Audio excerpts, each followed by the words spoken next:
नमस्कार, यूपी तक में आपका स्वागत है। मैं हूं संतोष कुमार। आज हम बात राम मंदिर ट्रस्ट के सौदे में जुड़े एक ऐसे शख्स की करेंगे जिसका इस सौदे में है तो बहुत अहम किरदार, लेकिन इस शख्स के ऊपर पहले से न सिर्फ अयोध्या बल्कि बाराबंकी और सिद्धार्थनगर में धोखाधड़ी के मुकदमे दर्ज हैं। आज हम बात करेंगे राम मंदिर ट्रस्ट में जमीन के सौदे से जुड़े पाठक दंपत्ति की। हरीश पाठक और कुसुम पाठक, यही वो दो लोग हैं जिनके द्वारा बेची गई जमीन को राम मंदिर ट्रस्ट में 18.5 करोड़ में खरीदा था। अद्विक को ब्लड कैंसर है। उसके माँ बाप उसके इलाज कराने में असमर्थ हैं। इन्हें आपकी एक छोटी सी मदद की जरूरत है। डिस्क्रिप्शन में दिए हुए लिंक पर जाएं और अद्विक की उम्मीद बने।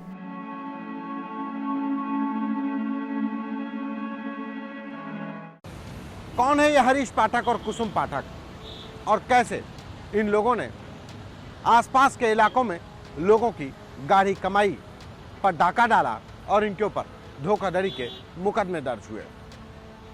बस्ती के हर्रैया के पटकापुर इलाके के रहने वाले हरीश पाठक और कुसुम पाठक, इनके द्वारा अयोध्या में साल 2009 में एक कंपनी की शुरुआत की गई। नाम रखा Saket goat farming private limited. बकरी पालन को बढ़ावा देने के उद्देश्य से इस कंपनी का नाम रखा गया। निवेश के तौर पर लोगों को बताया गया कि अगर आप 5,000 रुपये लगाएंगे तो 42 महीने बाद आपको 2 बकरियां मिलेंगी। यानी बकरियों से उनके पालन पोषण को यह कंपनी करेगी और जो आय होगी वो निवेशक की होगी।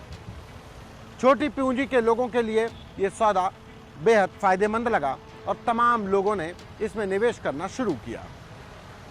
इसके लिए बाकायदा न सिर्फ अयोध्या बल्कि आसपास के जिलों में बकरी पालन के सेंटर भी खोले गए। जिलों में अपने इन्वेस्टर्स भी बनाए गए, इन्वेस्टर एजेंट बनाए गए, जिन लोगों ने अपनी गाढ़ी कमाई तो लगाई ही, अपने रिश्तेदारों और अपने करीबियों को भी इस साकेत गोट फार्मिंग लिमिटेड में निवेश करा दिया। सभी के पास, जिसमें बाराबंकी के सुनील शुक्ला भी शामिल हैं, जिन्होंने हैदरगढ़ कोतवाली में हरीश पाठक, कुसुम पाठक और इस कंपनी में शामिल तमाम 7 लोगों के ऊपर धोखाधड़ी की FIR दर्ज कराई।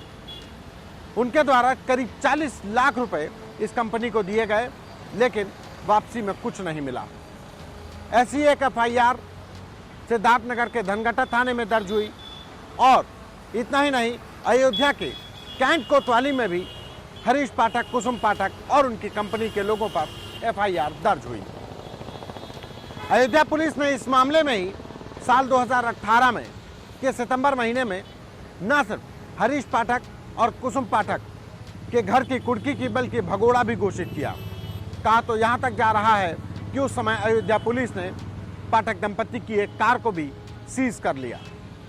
अब सवाल इस बात का उठता है कि जिस दंपत्ति के ऊपर न सिर्फ अयोध्या बल्कि आसपास के जिलों में करोड़ों की धोखाधड़ी के एक नहीं, 2 नहीं, कई मुकदमे दर्ज हों, जिनके ऊपर बाराबंकी पुलिस, सिद्धार्थनगर पुलिस और खुद अयोध्या पुलिस जांच कर रही हो, मामले विचाराधीन चल रहे हों, वो हरीश पाठक और कुसुम पाठक राम मंदिर ट्रस्ट के सौदे में कैसे शामिल हो जाता है? क्या इसकी भनक अयोध्या जिला प्रशासन को नहीं लगती, अयोध्या पुलिस को नहीं लगती? क्योंकि हरीश पाठक और कुसुम पाठक तो उनके हिसाब से भगोड़े हैं, तभी तो उनके घर की कुर्की की गई संपत्ति कुर्क की गई।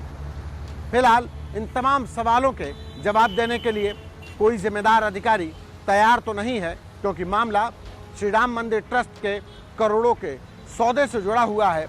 लेकिन इतना ज़रूर है कि इस पूरे सौदे में हरीश पाठक और कुसुम पाठक जहां अहम किरदार थे, दुनिया भले ही इस सौदे के बाद इन दोनों दंपत्ति को जाने, लेकिन अयोध्या और उसके आसपास के लोगों को हरीश पाठक और उनकी पत्नी कुसुम पाठक और उसके बेटे विकास पाठक के बारे में सब कुछ जानते थे कि यह पूरी कंपनी जो बकरी पालन के नाम पर खोली गई वो सब फ्रॉड थी।